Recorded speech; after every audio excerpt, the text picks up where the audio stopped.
Here in Mexico, people start talking about electrification including some sort of a hybrid, plug-in hybrid and battery electric vehicle. And that will come in time, but not tomorrow or next year. Mr. Moro-san, thank you for having us. It's a great pleasure to have you in Mexico. Thank you, my pleasure. Mr. Moro-san, how do you see Mazda in this moment worldwide? How do you feel Mazda, you being the CEO, the global CEO for Mazda Motor Corporation, how do you feel the company right now? Well, company has been okay since big pandemic, last 3-4 years.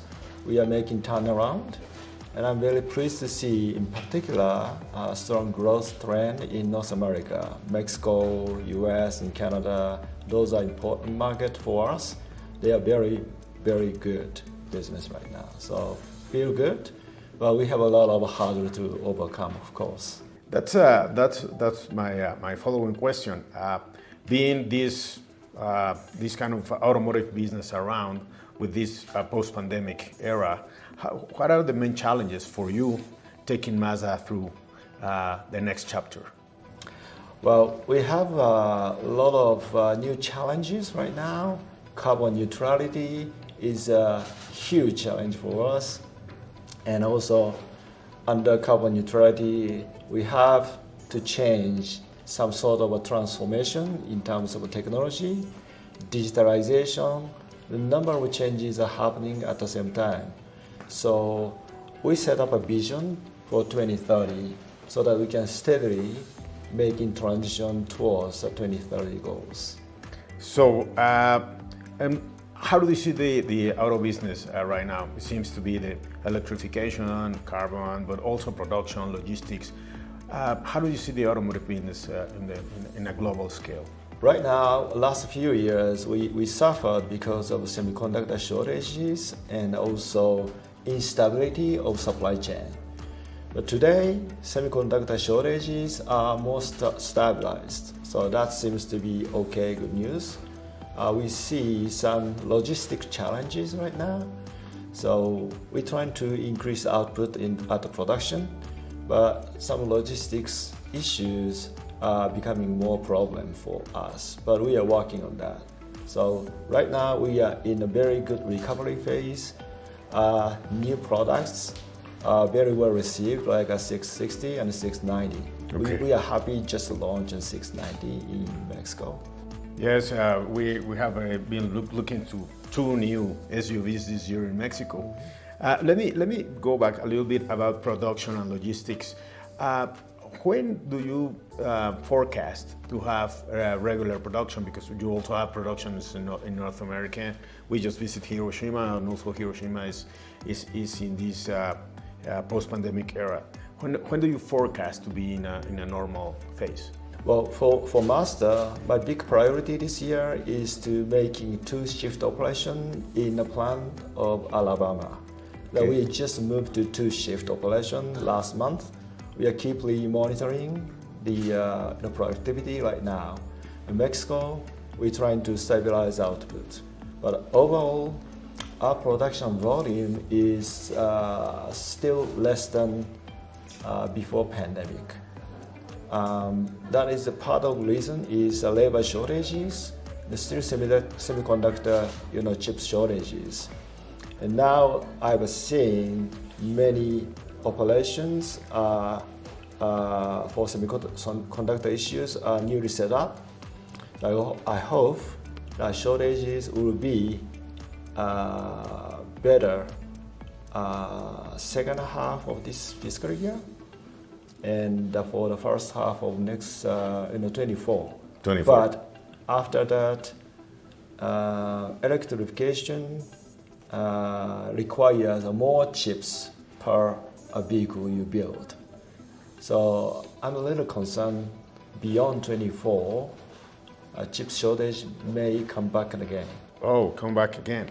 Well, it seems that you're in a balance right now because you're launching so many new products electrification, and also production. So tell me a little bit, how do you see the global portfolio of Mazda in the next 5 years? Well, we just announced last year 2030 vision. Based upon that, we are making transition towards more electrification, up to 25% to 40% worldwide. Right now it's a very small number, but we are making, a PHEV and in the future battery EV coming on. So we have a more balanced portfolio according to each country's, infrastructure readiness. Mexico maybe a little later compared to, China or European countries where electrification takes a rapid pace. Well, so you're thinking globally, and we're looking at your production and obviously the electrification phase. Speaking about Latin America, I know that you know very well North America. You've been so many years in North America, some in Europe. But speaking in Latin America, how do you see the importance of Latin America within the global operations of Mazda? Well, first of all, I see the big opportunity in this continent. It's still growing, hardworking guys out there. Right now, Mazda has a business with the countries on the Pacific side of the ocean, like Colombia, Chile, Peru, Bolivia. We don't have the access to other side of the countries yet. So in the future, it is going to be a big opportunity for us to, make a serious business study. So you see growth for Mazda in Latin America in terms of more countries and more volume? Well, there are demand in the market, so we just don't have the access right now. So we are going to, consider the future opportunity. We are doing right now, studying that. Perfect. Well, then let's talk a little bit about Mexico. Mexico, you have production, and you have a really great team here. How do you feel? How does Mexico receive you this time? I think it's your second time in Mexico. How do the Mexican operation receive you? Well, since my time as the CEO of North American operation, Mexico is a kind of family country for me. So I visit many times, see many dealers and very big family feelings. Mexico, Mazda's business extremely well. What I liked was high brand values, and their strong philosophy of focusing on customer care. That is absolutely critical.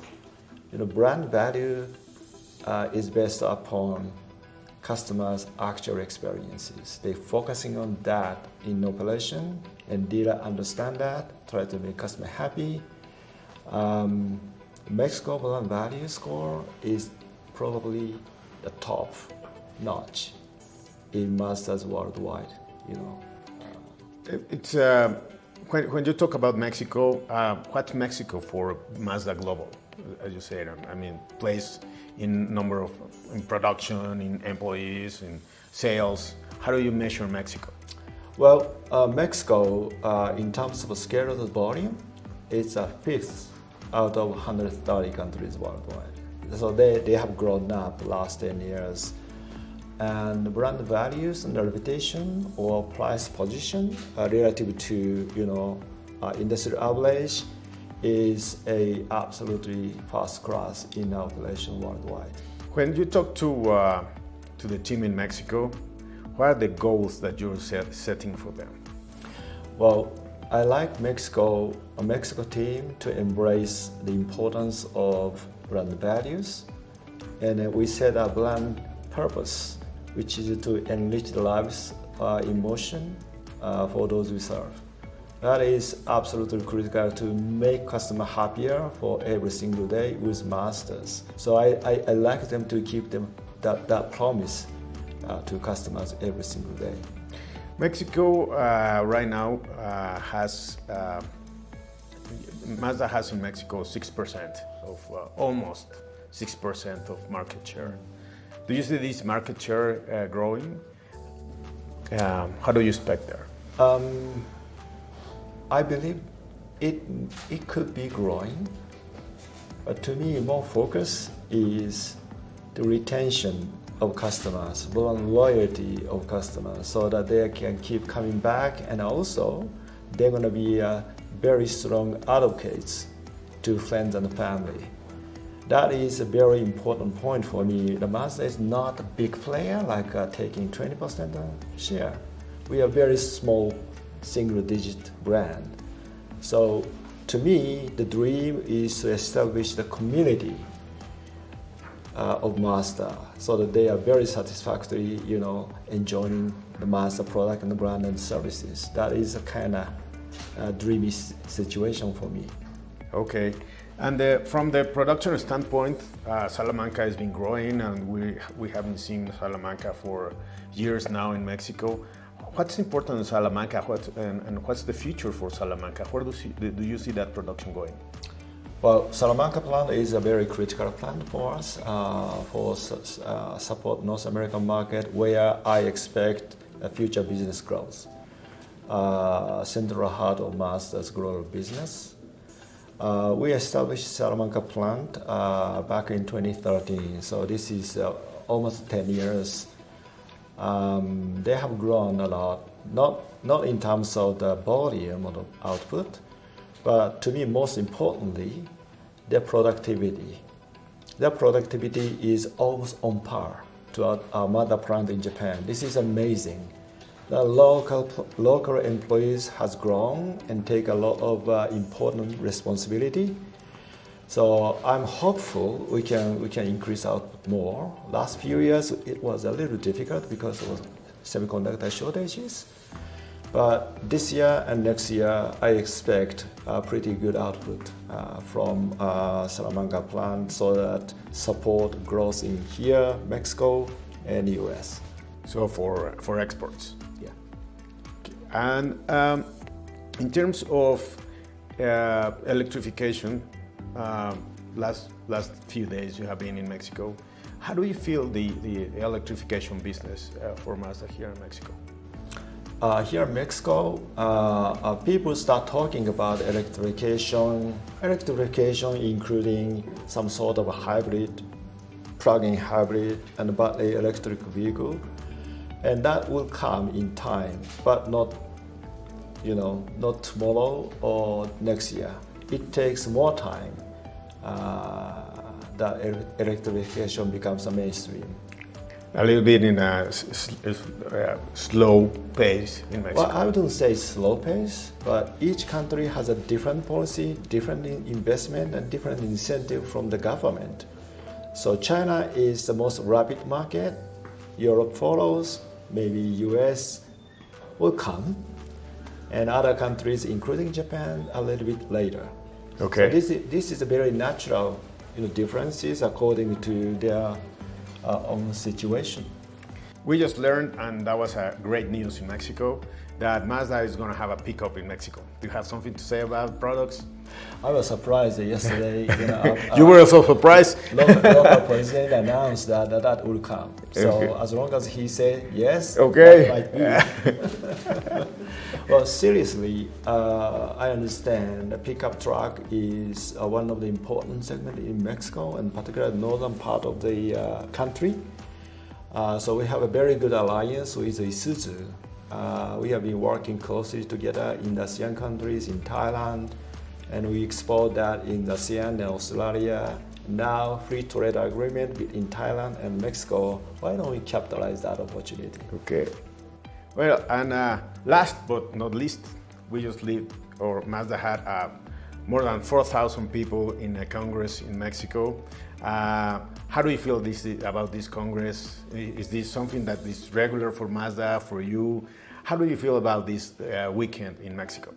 I was very, very impressed about their engagement, dedication, and a sense of ownership of the business, and a very good team.